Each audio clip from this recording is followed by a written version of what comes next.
మాదిగల ప్రధాన సమస్యలను కలెక్టర్ మరియు ఎమ్మెల్యే దృష్టికి తీసుకుపోయిన ఎంఆర్పీఎస్ నేతలు ఆర్ఎల్ఏ మల్లేష్ మాదిగ ఎంఆర్పీఎస్ జిల్లా అధ్యక్షులు ఆదిలాబాద్ జిల్లా కేంద్రంలో ఎస్టీయు భవనలో బాబు జగజీవన్ రావు జయంతి సందర్భంగా ఏర్పాటు చేసిన సమావేశంలో కలెక్టర్ కి జిల్లా వ్యాప్తంగా మాదిగలు ఎదుర్కొంటున్న ప్రధాన సమస్యలను మరియు సంక్షేమ పథకాలలో భాగస్వామ్యం చేయాలని వినతి పత్రం ఇవ్వడం జరిగింది.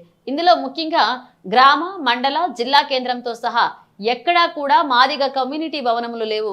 తక్షణమే వాటిని మంజూరు చేయాలని కోరుతూ రాష్ట్ర ముఖ్యమంత్రి ఆదేశాల మేరకు ఎస్సీ వర్గీకరణ పోరులో అమరులైన కుటుంబాలకు మరియు ఉద్యమకారులకు రాజు యువ వికాసం ఇంద్రమ్మ ఇండ్లు మంజూరు చేసి ఆదుకోవాలని కోరడం జరిగింది.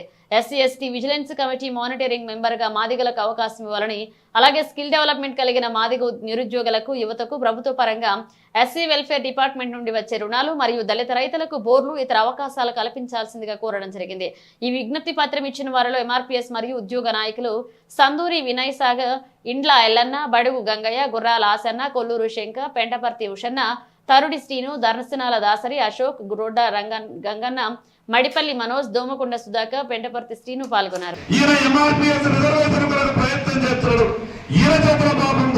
సంబంధించిన విషయం ఏముంటది అని నేను పక్కకుండి అనుకుంటే, ఆ 2.5 సంవత్సరాల పిల్లల్ని మందకృష్ణ మాదిగ చేతిలో పట్టుకొని అంబేద్కర్ విగ్రహం ముందర కూర్చొని ఆ రోజు ఉన్నటువంటి ఉమ్మడి ఆంధ్రప్రదేశ్ రాష్ట్రంలో, ఈ రాష్ట్రంలో ఉన్నటువంటి పేదవాళ్ళందరికీ కార్పొరేట్ ఆసుపత్రుల్లో ఉచితంగా వైద్యం రావాలని పట్టుబట్టిన కారణంగా ఆరోగ్యశ్రీ అనే పథకం వచ్చింది. కోట్ల మందికి ఈ రోజు వైద్య సదుపాయం దొరుకుతున్నారు.